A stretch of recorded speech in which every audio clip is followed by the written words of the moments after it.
See, that's better even that. Well, can I just say welcome to everybody. Thank you so much for coming. It's been a big shock to us all, but, you know, we're here to celebrate tonight. See, I think I'm working. I'm saying tonight already. This afternoon, we're just here to celebrate, to come together, share some memories, and just give Dad a really good send-off from everybody here in England. Obviously, he's had his funeral service last Thursday in Australia. He was sent off by the White Lady Chapel, which is an all-female funeral service. And Mum thought he would really enjoy being sent off by a load of ladies in white. So he made a good exit on that side of the world, and we're here just to send him from this side as well. And I'm going to start off by just reading you what was read at the funeral service in Australia, just his life history really.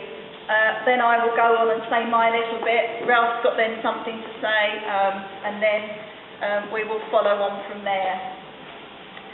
So, Donald Nathaniel Deason Smith, born on Thursday the 6th of November 1930. Donald was the 10th of 11 children of Rosina and William Smith.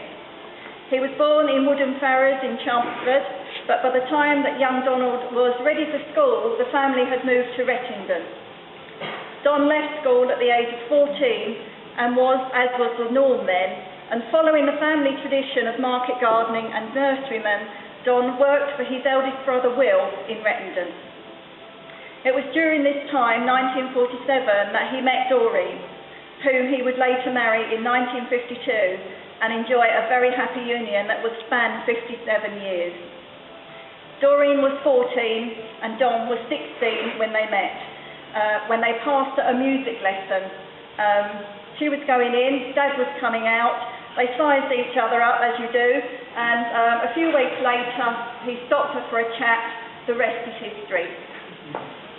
And we're all here because of it.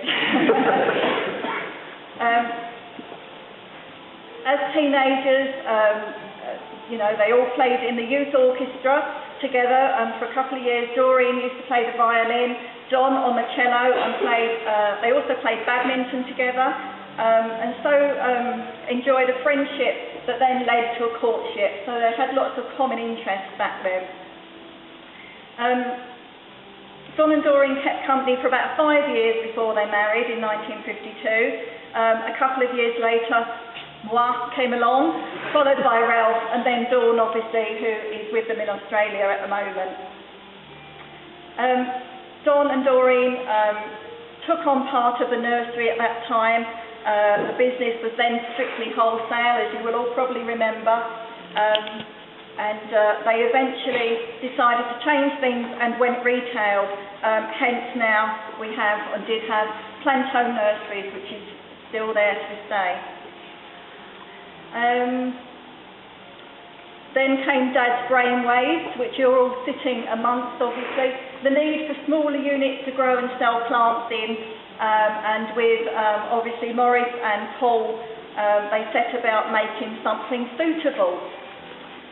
Which has obviously grown and grown, hence we are here today. He and his brothers designed the seed trays with the perforations that, you know, we all know of, obviously. He was a man of great vision, one ahead of his time, I think we can all agree.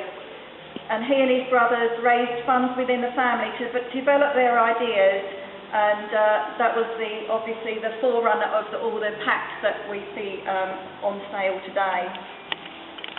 They spent many years making their own unique machines and eventually managed to manufacture their products, where you might often hear the saying that necessity is the mother of invention. Don Smith was certainly the father of it. Orange string and rubber band, you'll probably hear Ralph and I both talk about this because it's one of our really inherent memories. You know, orange string and rubber bands. You know, Dad would put together anything with a bit of string and a rubber band and it'd work amazingly so. So Don carried on with Planto for a while, as you all know, a total of 10 years in all. and later it was run by a manager who's here somewhere with us, and Don could then spend all his working time here getting this side of his business up and running. Where are we going?